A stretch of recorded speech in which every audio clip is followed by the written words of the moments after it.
Je travaille pour vous, toutes et tous, dans les secteurs de la culture et de l'information, au service du plus grand nombre. Je suis spectateur, je suis spectatrice. Je suis une citoyenne, un citoyen, un usager, une habitante, un habitant. Je n'imagine pas un monde sans culture.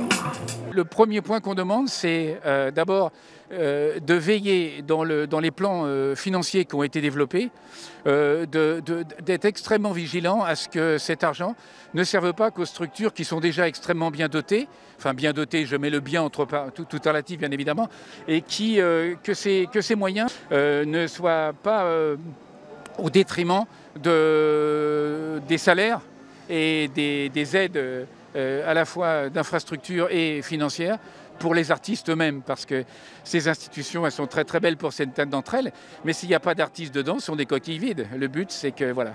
Donc ça, c'est le point important, d'avoir ensuite d'amplifier et de faire en sorte que nous puissions avoir une véritable participation à ce qui nous concerne. C'est ce que demandent beaucoup d'autres organisations professionnelles, c'est qu'il nous tombe dessus des décisions dans lesquelles il a fallu que nos organisations syndicales, notamment sur le plan national, fassent un forcing pas possible pour pouvoir participer et donner leur avis, quoi.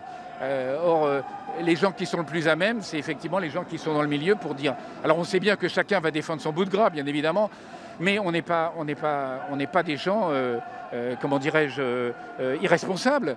On sait très bien qu'il y a des conditions. On a toujours appelé à des conditions sanitaires. Mais le but, il faut bien que les gens comprennent et que le pouvoir comprenne que le but d'un artiste, ce n'est pas de toucher une assistance par les assédiques. Son but, c'est de travailler, de produire, de créer. Voilà.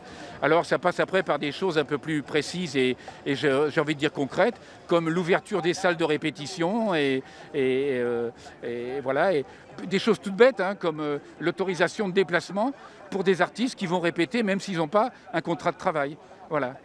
Et puis on a aussi des retours de la part de nos collègues qui montrent qu'il y a certaines postures de certaines institutions et de certaines structures qui ne sont pas très très clean, du genre oui, vous n'aviez pas marqué la clause Covid, donc on n'honore pas le contrat. Voilà, des choses comme ça qui ne sont pas acceptables pour nous en tant que défenseurs des salariés.